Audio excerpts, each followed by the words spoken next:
Ils se retrouvent sous un arbre et sont immédiatement verrouillés et frappés efficacement.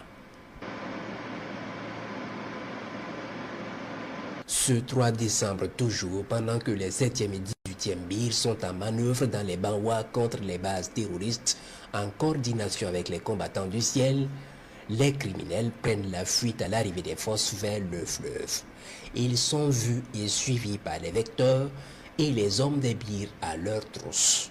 Pour ces rescapés qui ont échappé à la furie des hommes au sol, leur prière est de rattraper le fleuve et traverser avant que le feu qui est derrière ne les rattrape. C'est sans compter sur le feu qui viendra du ciel. C'est au moment de traverser où ils croyaient leur prière exaucée que le feu va descendre du ciel pour les livrer aux hommes au sol.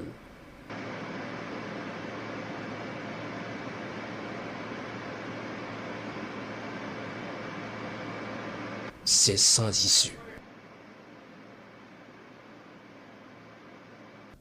Les unités vont arriver et nettoyer tous ces criminels et libérer les berges du fleuve. Ils récupèrent le matériel encore utilisable.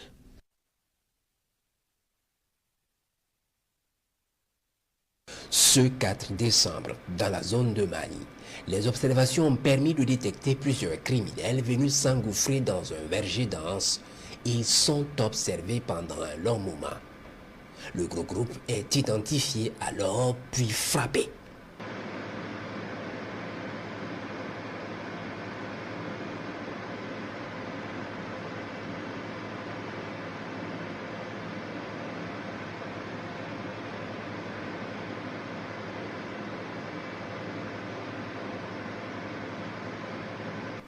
Ce 5 décembre, il est 15 heures lorsque les combattants du ciel sont alertés de combats intenses entre les criminels et les hommes du bataillon Tigre au nord.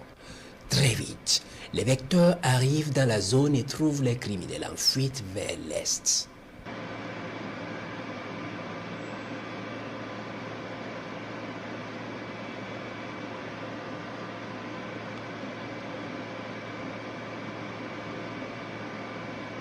Un vecteur spécialisé dans la traque va venir prendre la colonne en fuite et mener plusieurs frappes contre les criminels.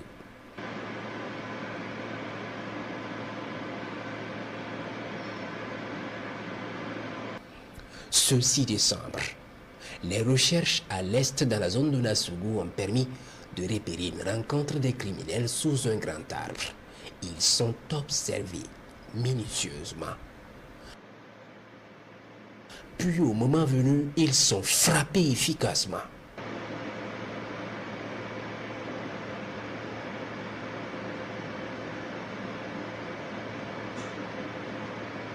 Puis leur logistique qu'ils avaient déposée non loin est détruite.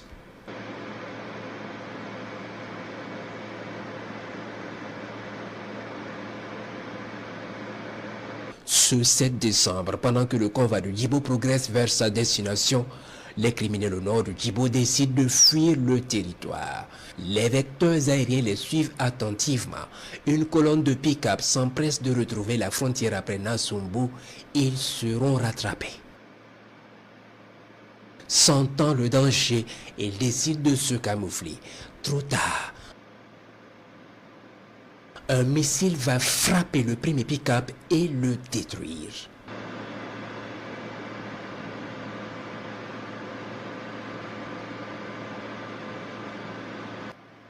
Plusieurs frappes vont s'enchaîner pour détruire tous les pick-up.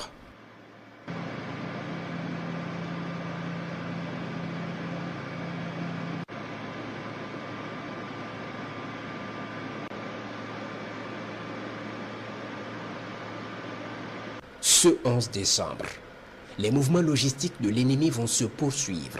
Dans la zone de Tauremba, des tricycles remplis de logistique sont en fuite vers le nord sous le regard de nos vecteurs aériens. Ils essaient de fuir, mais jusqu'où pourront-ils aller?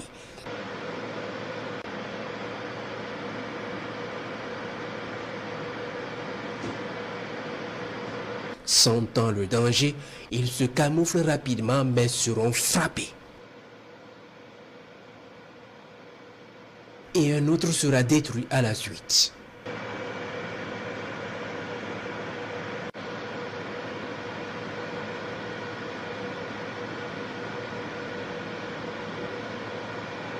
Les opérations aéroterrestres se sont aussi intensifiées ces derniers temps.